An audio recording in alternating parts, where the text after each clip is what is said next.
What is it like to feel you have no reason to wake in the morning due to the effects of trauma, whether as a war refugee or due to extreme poverty, cultural clashes, persecution, drug addiction, debilitating disease, or disability? It's a reality lived by millions of children, adolescents, and adults every single day around the world. It's very important that young people have educational and creative organized activities to be able to participate in. The profound point that can be difficult to process is this. In so many cases, people in these difficult predicaments were living just as regular a life as anyone could imagine, until one day a bomb exploded, or jobs were lost, or a government crumbled, or a medical issue appeared, or a child was ostracized, bullied, or abused, and all attention turned to just surviving, if you could find a reason and a way. One boy I really remember in particular was named Ayub in the Syrian refugee camp Zaatari across the border of Syria in Jordan. And we worked with him for many weeks, and he was one of our most enthusiastic young artists. He was 11 years old, and he always wore long sleeves every day, I noticed, even though it was very hot. And one day he decided to show the group of adults that were working with him, which was myself and other artists and educators, many of whom were Syrian and lived there in his community. He decided to show them what was beneath his sleeves, and he rolled up his sleeve and he showed that his entire arm was badly deformed and burned. And we were shocked, and we said, what happened to you, And he said, well, my father was in the Syrian military, and when the war started, he was very against the fact that they were killing civilians, and he decided to defect and switch sides and join the rebel side.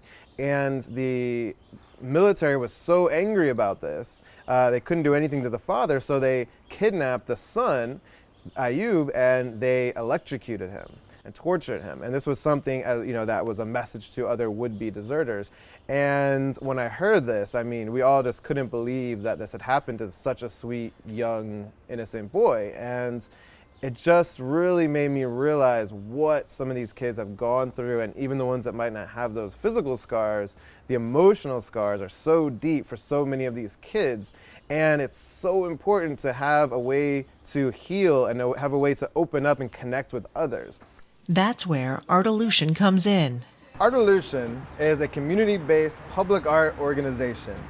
And the idea of these projects is for these participants to really have the opportunity to actually have their own voice and decide what story they want to tell, how they want to represent themselves to the world. Artolution is also part of a revolution in use of art to promote healing and social change. Its goal is to induce dramatic change in the way individuals view themselves, relate to one another, and relate to their community. We work with communities in partnership with local artists, local educators, local institutions, and together we decide what do the participants want to say about themselves, how do they want to represent themselves and represent their communities, represent their cultures. And this experience is very powerful for young people and for communities, because this is sometimes the first chance in their lives to really be able to feel that they are saying something, that people are paying attention to them, and that they have something that is important that they are addressing through this artwork. Artolution participants discover that every emotionally nuanced moment can be shared in whimsical splashes and deliberate straight lines of color, reds, yellows, blues, and any combination imaginable on the color wheel. So what does a typical Artolution program look like?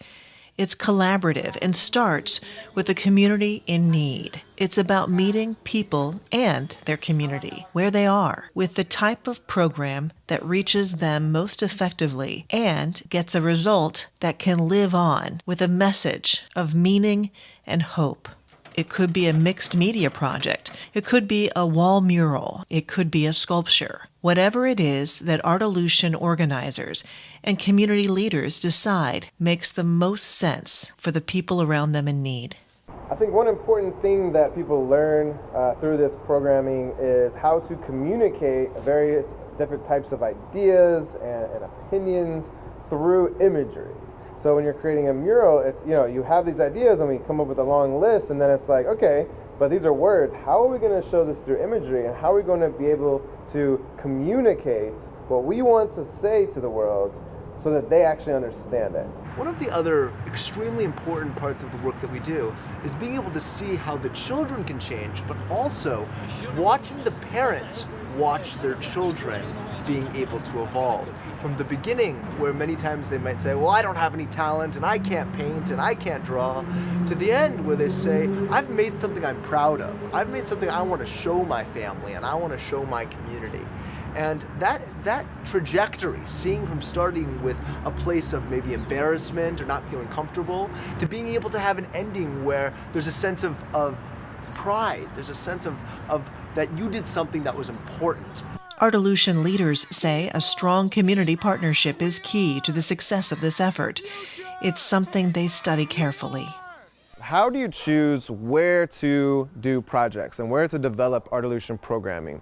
And to us, one of the main keys to whether a project is going to be successful and impactful for the young people is the local institutions who are partnering with us. So local artists and educators, the local schools, NGOs, government agencies. I mean, we work with a broad range of different local institutions, and we're really looking for people who are, have a lot of local knowledge and also are really in it for the right reasons, have the right motivations, and also are very organized and are going to be able to work with us in a way where we can do the best project that we possibly can and really make a difference in these kids' lives. Reflecting on its purpose, effectiveness, and value, they say it gets down to this. It is improving lives through trauma relief and better conflict resolution coping skills in a more diverse and connected, yet increasingly and seemingly divisive world. That's one of the most important elements of Artolution and the work that we do, which is that these murals, for example, that are painted, after they're painted, the next morning the children might wake up and brush their teeth and put on their backpacks and then walk to school. And every day they see that painting they made and are reminded that what they have to say matters, and that their opinions and their ideas of the world need to be heard. And that in many parts of the world, the idea that what children say is important is suppressed, is not valued. And to be able to have not only their statements be valued, but be immortalized on these public pieces of artwork is really a sense of empowerment in a very real world kind of a way, where they can see this piece of artwork that they've made. They can see this statement, this story that they created, and that it can continue to live. In a lot of these very serious humanitarian aid crises, there's a lot of need for water and for food and for housing. But some of the more difficult issues are things that you can't touch and you can't see. Issues of pain, issues of depression, and issues of stagnation. And being able to use the arts to be able to deal with some of those issues, to be able to take, in cases like the work that we did in Zatri refugee camp in Jordan with Syrian refugees, or in Azraq, many of these children aren't going to school, and they have long periods of time where they're not learning and they don't have anything to do. And that sense of boredom can be very dangerous to being able to live a productive life and think about the future of what can come next. And being able to provide a forum, an opportunity to be able to talk about what are the things you want to see in your lives, what are your dreams, what are the opportunities that you want to pursue, is one of the most powerful elements that the arts can hold. Artolution's mission, as it's expanded its work into 20 different countries, is encouraging artists and educators who get involved, become facilitators in each project, with the end goal that participants take pride in the fact they are part of something much larger than their own artwork. We also use a whole variety of different mediums. We do different kinds of murals, as well as large-scale sculptures that are created out of different recycled materials and trash that are intended to be able to have percussion as a foundation to how they can be used, as well as performance and different kinds of meditation techniques. And so all of these different kinds of mediums all come together to be able to initiate different kinds of dialogue within community-based public arts. And seeing what that can create, especially through murals and through being able to create public sculptures, has been a very humbling experience of seeing that many times what people want to say to the world are things that are about basic humanity.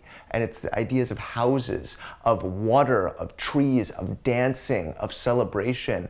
And that even if people have been through such difficult situations of being displaced in refugee scenarios, been in armed conflict, or having had problems with poverty or violence, that most people want to have really the same thing, which is to live inspired lives, to be able to achieve their greatest dreams, and that seeing that universal common humanity, that the arts are a way of communicating that. Each time participants decide to get involved, they become part of a kind of ritual, a routine for healing, self-acceptance, and ultimately community and social change. One thing that I think is really transformative about this work is to to have young people who generally think of themselves, as many of us do, as victims of their circumstances. Many people, especially in marginalized communities, feel that whatever happens, I have no control over it. And through many of these projects, what a young person is doing is they're really starting to think of themselves as an agent of social change. I'm working on these important issues in my community. I'm working on addressing those. I'm working on putting these messages out there and affecting people and changing hearts and minds. I mean, through this process, this is something that really changes the psychology of a young person to start to think of themselves in a different way. And I think that's one of the most important aspects of this work, is really the change in self-image, self-esteem, and really starting to think of oneself as somebody who can make a change and make a difference. We are artists!